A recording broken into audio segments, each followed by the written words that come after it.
Good morning, everyone. I'm really pleased to be able to speak to you again. Have each of you looked into your heart to see what your relationship is with God? That is one of the most important questions anyone will ever ask you. Only you know what your relationship is with God. Oh, there are many that talk about having a great relationship with Him. They say, "Oh, I listen, I do all He wants. He is in my heart. I know He loves me." And then they go out and do exactly what they please. They harm people. They may do violence, they may steal. They think it's ordinary. And then Sunday comes and they say, "Oh, I followed the words of God. I know what He wants me to do." Well, these people are living under the grand illusion. They're living under the illusion that no matter what they do, all is going to be well when they return to heaven. Well, it's what it is. It's an illusion because all won't be well for them. They will be told exactly where their failings were. They'll be told the good things as well, but they will especially be told about their deceit, the illusion. They will be told how they have tried to mislead themselves and how through their words they mislead others and how through their deeds they actually go against God. You see, humans use their egos to believe that they're invincible. Many of them don't even believe in God. They won't take time to think about it. They won't even take time to look around. They won't look at a newborn baby. They won't do any of the things that assure them that God is real. Oh, they look at them, but they're too, shall we say, stupid to understand that God created all of these things. God created humans themselves. Without God, there'd be no humans. Think of the miracles that he had to do to make the life of humans possible on this planet. Look at the moon. Nobody can live up there on the moon. There's no water, there's nothing. There's a vacuum. God created the moon so that life could exist on Earth. The moon creates the tides of the ocean. It creates many things. The gravity of the moon allows humans to exist on this Earth. Do you think that's an accident? It's not.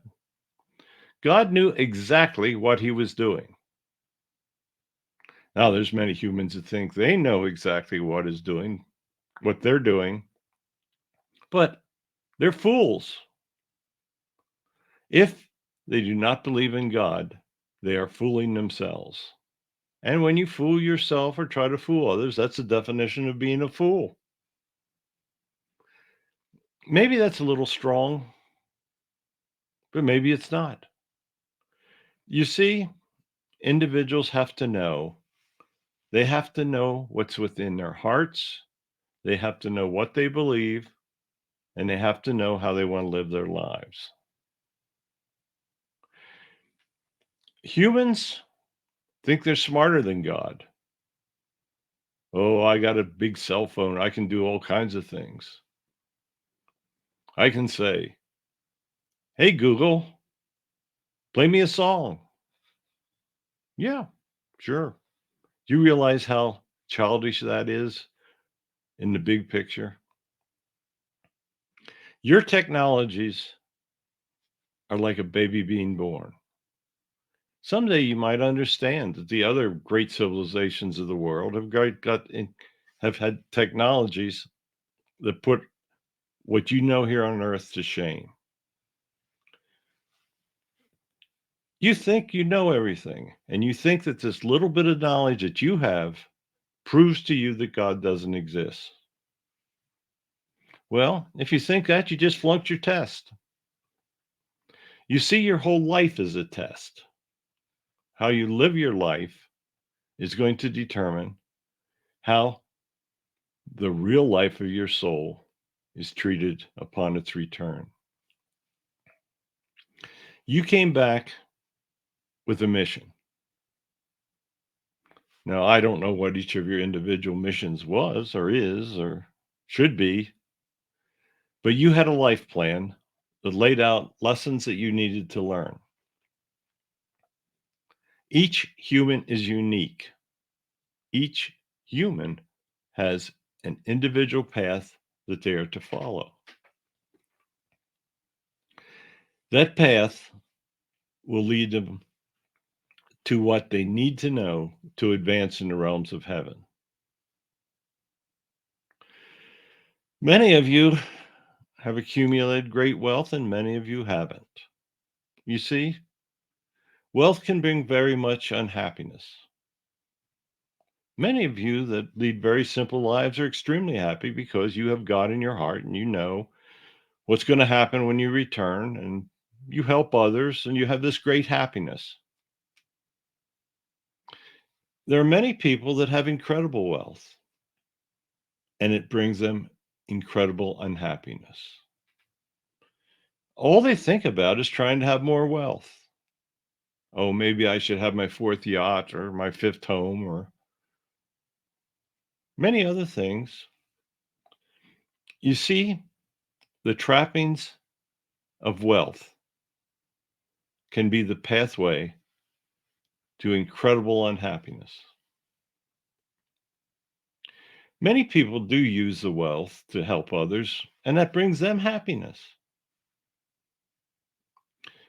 Look at the individuals that are supposedly important people on your TV screen. Do you think they're happy? Most of them are suffering from depressions that they're hiding from you. They can't find happiness in personal relationships. They always think that the grass is greener on the other side. They're surrounded by beautiful women, by beautiful men. They're tempted in ways that destroy their relationships. There are many, many things that can bring on happiness. But there is one thing that can bring great happiness, and that's following the ways of our Lord, doing what God says, following his simple messages, living a life where you follow the golden rule. You treat other people just like you want to be treated. Oh, now maybe there's some masochists out there, but I'm not talking to them. Each week, we ask you to spread the words of God among others. Some of you do, but most of you don't. Spreading the words of God is the only way that you can affect this world. Oh, you might have great wealth. You might do things that affect individuals on a momentary basis. Or you may be very, very evil and you may declare war. You may have great powers. You may hurt many millions of people. You may disrupt many things. But that's only going to bring you the incredible journey to the lower level. You won't enjoy that. You will be by yourself. You will be able to contemplate what you've done for millions of years, possibly, depending how bad you were. Many people are afraid to come out of that lower level because they have to repay the karma of what they did. Think about that. Isn't it just simply much easier to do good to others? You know how you want to be treated. So why don't you just go out and treat others the same way? It's Sometimes as we watch over here, we're very perplexed. We understand how easy it is to obtain happiness, and we see people go so far out of their way to be unhappy. Think about that. That's really strange, isn't it? Why is it that a simple path can bring you happiness, yet humans choose the complexity of hurting others and bringing themselves great sadness and unhappiness?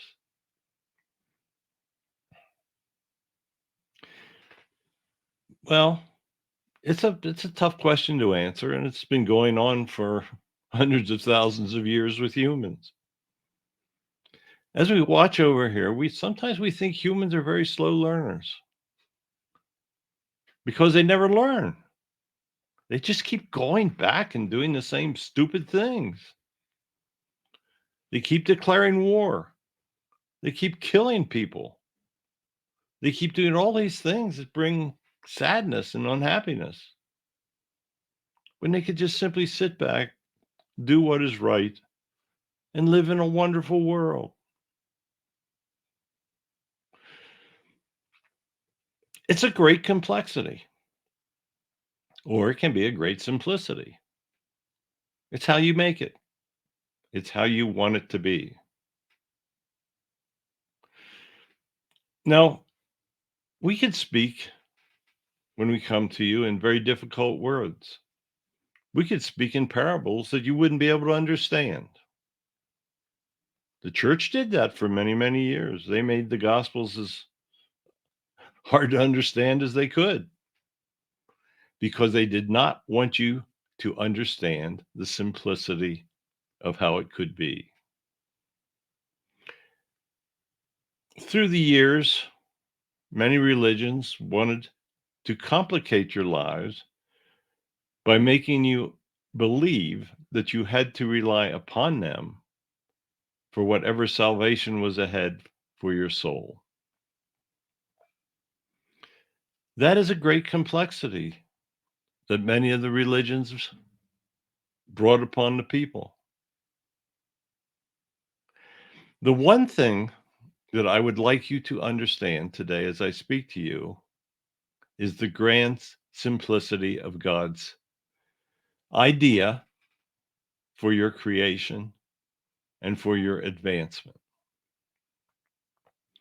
Do not do anything to anyone that you would not have brought onto you. You hear that repeatedly. You hear that from all of us that come forward to speak. You hear that from God himself.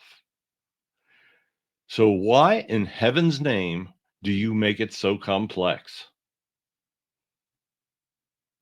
Just do what is right. Do what is good. Do what is best for others. And this will all be what is best for you. Don't fall into the trap of complications. You make all your own problems. God doesn't make them for you. You can blame God, but look in a mirror.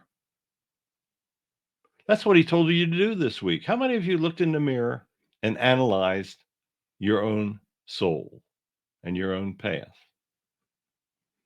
All we can do is tell you. All we can do is speak to you.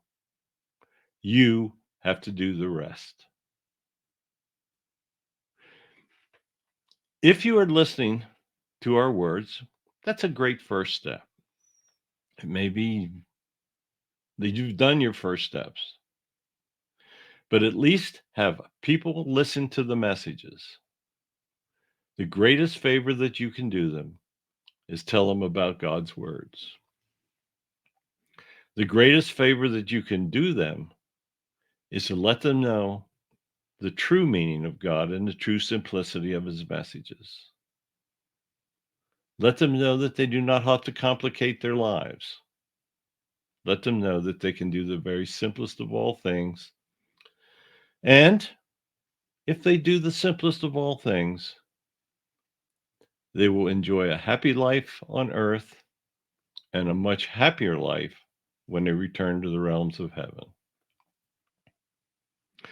So once again, I thank you. I thank you for allowing us to speak to you. I know Peter wants to speak next week. He's been telling us that, and he let Barry know. So he'll have a very strong message for you. Peter is not a weak individual, and you will enjoy hearing what he has to say. He's very direct. In life, he was very direct with us, and we enjoyed it. So goodbye. I know God listens to all of these, and I know that God blesses all of you that attempt to follow his words and live a good life. So thank you for listening. Hopefully you'll invite me back again sometime. And I hope I didn't insult anyone. Well, if I did, sorry. We will speak to you again.